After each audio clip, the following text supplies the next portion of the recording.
So without further ado, my overarching concern for today will be looking at the delivery industry, especially in its urban interconnections, through the lens of biopolitics, which pertains a style of government regulating and structuring life around the mandates of productivity and economics through biopower, which disciplines bodies, and I would add here, disciplines the life environs alike.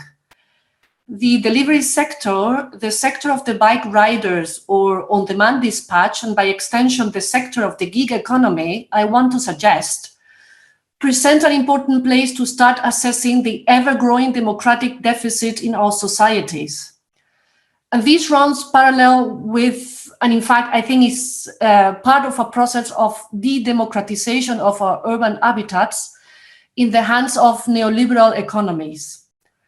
As I understand how this dynamic works, this de-democratization takes place, or rather becomes evident, through an ingrained relationship of conflict neoliberal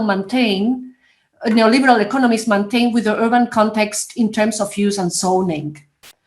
To what extent digital platforms or technologies at large contribute to mask or even to provide subtle yet effective ways to channel discontent, and thus to stifle collective action, is what I want to develop in the course of this talk. So my goal will be to explain the, for me, rather intriguing lack of contestation on the side of riders of some of the allegedly exploitative conditions of this industry. Now, instead of explaining this lack of contestation on the grounds of some kind of ideological indoctrination or conviction, that is, that riders partake in their own exploitation because they have been fooled into some kind of meritocratic or aspirational fairy tale, I would like to point to algorithm-based technologies as facilitators in morphing bodies and urban spaces to the principles of the free market economy and its rendering in the so-called neoliberal urbanism. In discussing these principles, I would focus primarily on the premises of self-referentiality and autopoiesis, on which free market economies claim themselves to rely. Based on these two principles, these economic systems guarantee, on the one hand, the elimination of intermediaries or legal regulation in the production chain, on the other, and consequently, the radical separation of the economic sphere from the political sphere, which is the one ultimately capable of regulating the former. So much to the architecture of my talk. So that was my son who entered the room. To my mind, urban biopolitics amounts to a situated or space-related manifestation of biopolitics at large. Cities are not just places. Not unlike other structures of biopower, cities are structured around a set of implicit agendas and much entrenched conventionalisms, behaving like enabling political fictions and loaded with normalizing narratives about everyday life. Cities are also devices. This is especially so for platform capitalism, where the experience of urban space is increasingly integrated into the wider reality of the cloud. You may have taken account of how platform urbanism is forever shaping to its needs the parameters of labor markets, of human relations, of lawmaking, and of urban spaces alike. To my mind, these urban spaces precisely are essential to avoid the functions of social reproducibility and where something close to a public sphere can emerge. We are assisting to the progressive disappearance of the high street, with huge storage looks alike, pushing the big brands to the bleak side of history lane. Storages and not shops, it was platform capitalism requires of streets. We also have the massive proliferation of outlets, these temples of hodgepodge where unrelating and discarded goods pile up as if bucketed by a giant caterpillar. The quite regrettable big franchises are now becoming few in number, but mind you, ever so more humongous in size, as shop windows are now an interface, a large tactile screen to our new try and order style of virtual shopping. But one should not applaud platform capitalism or platform shopping for allegedly eliminating intermediaries in the trading chain. And this is the one feature they advertise themselves about, justifying their lower production costs on the directness of service deliverance and on the disappearance of intermediary operations thanks to platform technologies. These operations, they say, are now self-regulating. Unfortunately, commercial exchanges and human costs have not simplified. They just have shrunken to the tight-fitting rule of immediate supply on demand. You browse quickly, you want click quickly, you want more. So when it comes to the adjustments of its workforce, the delivers themselves to the rule of a supply on demand, the euphemistic elimination of intermediaries translates into something rather somber. For here is where, aided by the hastened networking of e-technologies, humans become resources, where they become self-regulating and ready-made pawns. That is where workers and cities are treated not just as enabling externalities, not as the background conditions for this industry to exist, but as its economic factors, or going by Nancy Fraser, where the necessary conditions for the production of a commodity become themselves a commodity. Now, the question is, how can cities and people, that is, how can non-economic factors to the platform economy become commodities? Or even, how can urban space and societies themselves be sucked in and be morphed on the allegedly self-regulating and autopoietic dynamic of markets? And most importantly, how bad is that at all? Never mind the amount of critical literature explaining the periodic and increasingly ever so devastating financial crisis as a crisis of externalities or not economic factors, termed as nature, communities, and politics, and warning of the potential risks of societies being modeled after markets, that is, imitating markets, as it were. And never mind what my partisan intuition tells me about communities, ecology, and politics being neither self-regulating nor autopoietic. All the arguments I could present fall short in the face of a sector that publicizes itself precisely through the positive aspects of that imitation. At least for its army of roaming and tethered soldiers, the promise of flexibility, innovation, and autonomy, all these, the positivized manifestations of a self-regulation, is proving more convincing than any foreboding alarm. On my own account, I can only report of the resistance to the expression of any discontent I have encountered on the side of my interviewees in the course of this research. For example, I had Maite from Uruguay, who left a promising career in her country and an imminent marriage to immigrate to Germany, where she now works as a writer. Maite appreciates her carefree lifestyle and her small sublet room. She tells me of how much she identifies with a job that allows her to be her manager and to decide her own destiny.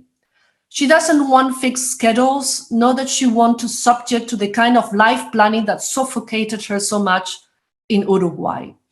Maite, and that's true, Maite broke her leg falling off her bicycle in one of her dispatches. She now supports herself on some savings while she waits for her leg to heal. Maite has not been able to make many friends. She only meets other riders for about 10 minutes, but almost none of them speaks good English or German. This doesn't matter to her because she tends to use digital platforms to arrange romantic encounters. But there is also Biland, a Kurd from Syria, and who is a friend of mine, I have to say, a Kurd from Syria who arrived in Germany as a refugee and who, after living the probationary period in a postal company that was going to make him a permanent employee, decided to quit. He wanted to be free, he says. He now divides his time between pizza delivery and Uber. Belan just got married and doesn't regret the number of hours he has to work to bring the money home. He doesn't mind not having any social protection. He doesn't believe in social welfare.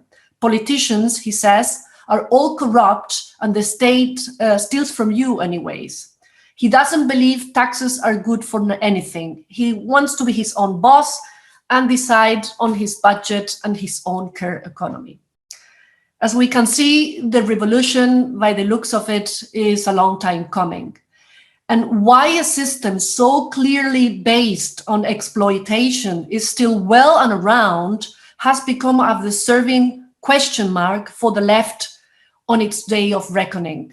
So again, where does this acceptance of the gig economy come from? Not just by its end users, but precisely among its human resources and facilitating city officials. I think an analysis of the gig economy presents a unique opportunity to frame this dilemma of why capitalism is still around and what underlying dynamics are to blame for the stifling of a consciousness of precarity and exploitation precisely by workers themselves. Now, it is not the rationalization of conflict by systems of domination, such as violent and direct repression, that interests me. Not even an analysis of contingencies that, although determinants, are external to the generation of a consciousness, like, for example, the existence of lobbies, such as the one recently uncovered with the Uber files. And of course, I'm not ignoring the racial and biographical profiling behind most writers.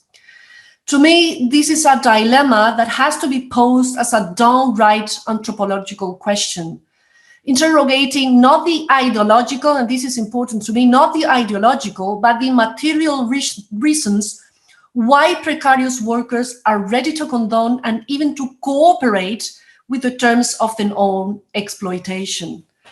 So what is it about platform capitalism that motivates its workers to overlook their own exploitation, or for that matter, why is capitalism still around?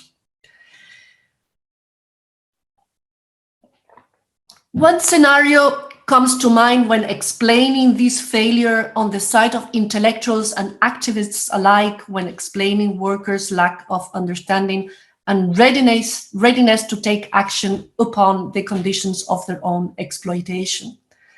That it is a set of positive aspirational images and discourses that have workers hypnotized into a state of self-compliance.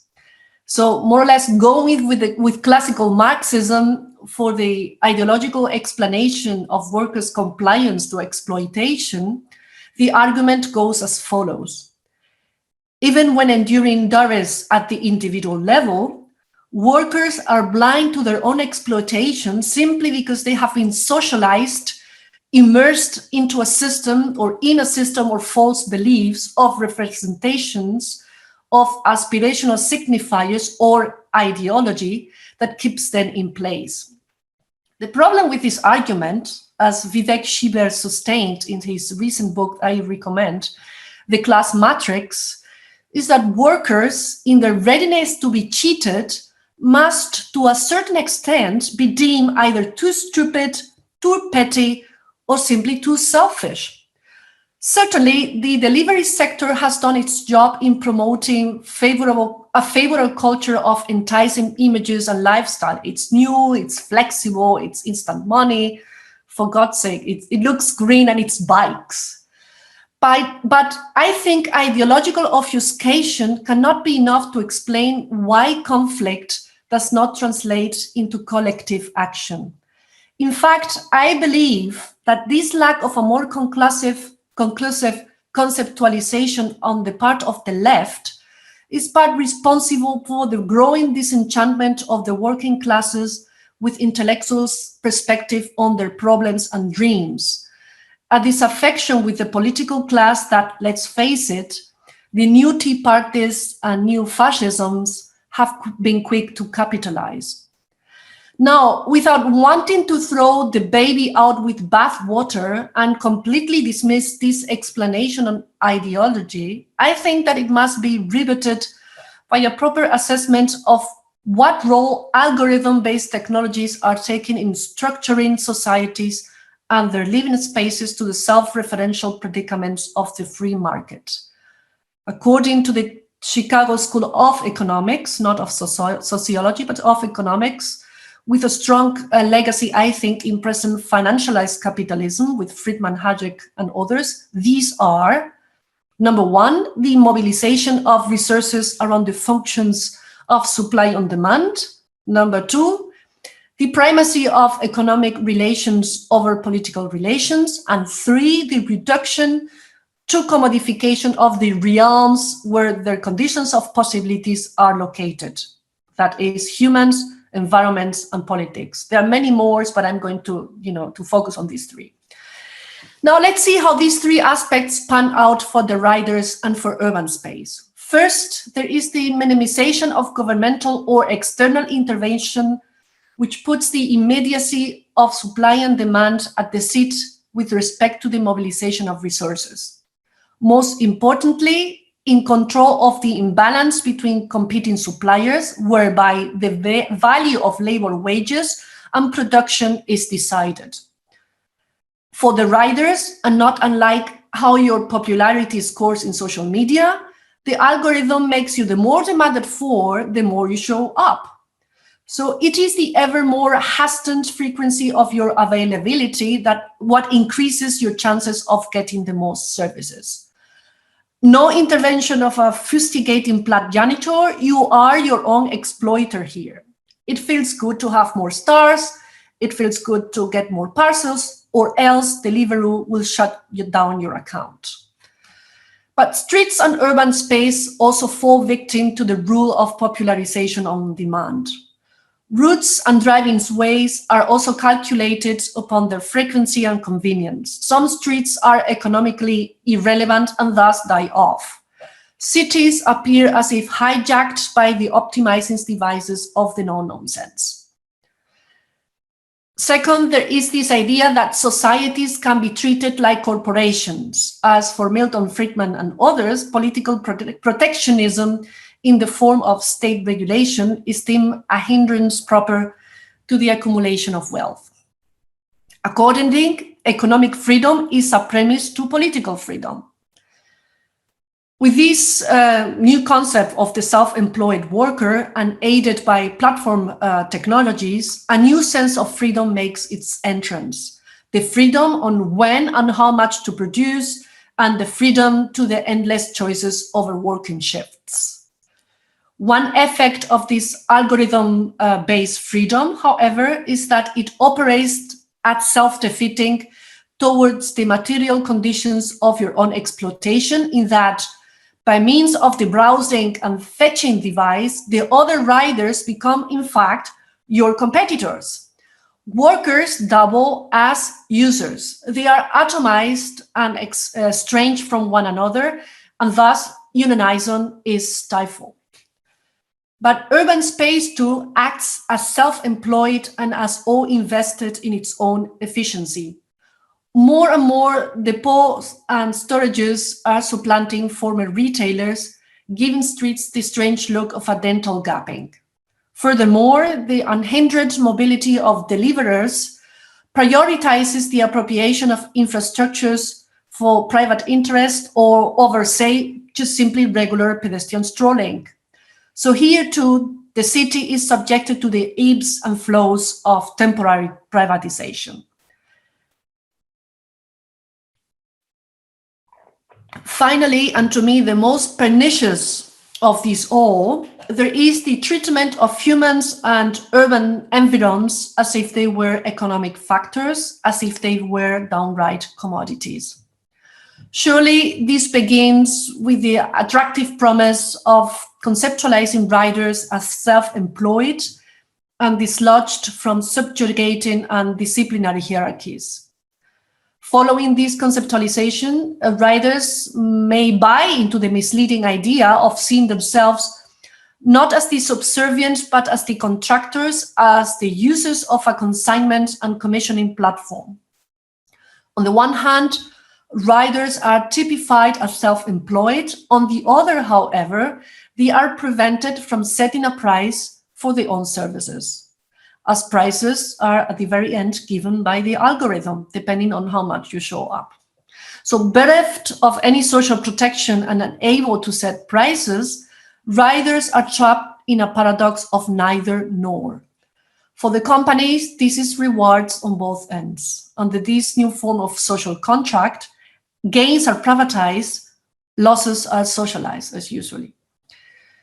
Recent court litigations between the Independent Workers' Union of Great Britain by Lord Justice Underhill and Deliveroo had put a finger onto this fraudulent classification of riders as self-employed. At least under Article 11 of the European Convention of Human Rights, self-employed workers and freelancers must have agency over the pricing of their services. Unfortunately, the struggle is still to be won, incidentally, and more to my point, due to riders themselves and to their objections to have their services embedded into a tax-regulated labor market. But urban space, too, succumbs to commodification and is used as a private resource. Sure, nothing to discuss. Streets have always been there for transport and trades to move, right? Yet it is not the commonsensical availability of infrastructure for the development of the economy that matters here. Rather, it is the implicit transformation of urban space into a private resource by companies which, thanks to offshore schemes, do not take repair and replenishment into the final bill.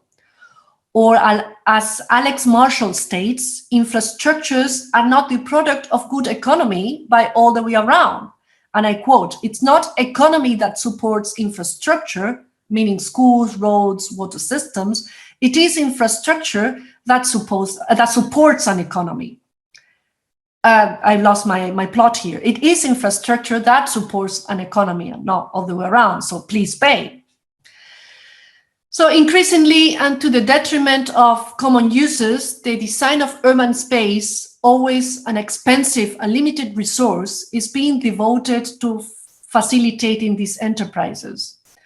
Platform devices track and tag, they scan and surveil and transform previous anonymous urban space into traded out information. In fact, the big business is not the delivery, but actually the information, your information they are trading off.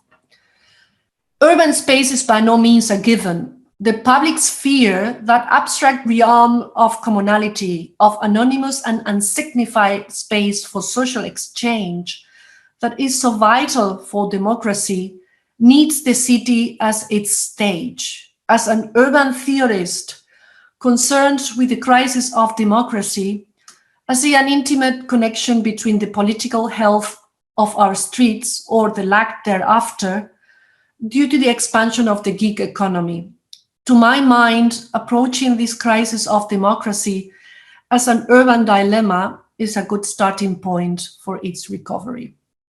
So, ahora me transformo otra vez en mi avatar y ya está. Gracias. Gracias.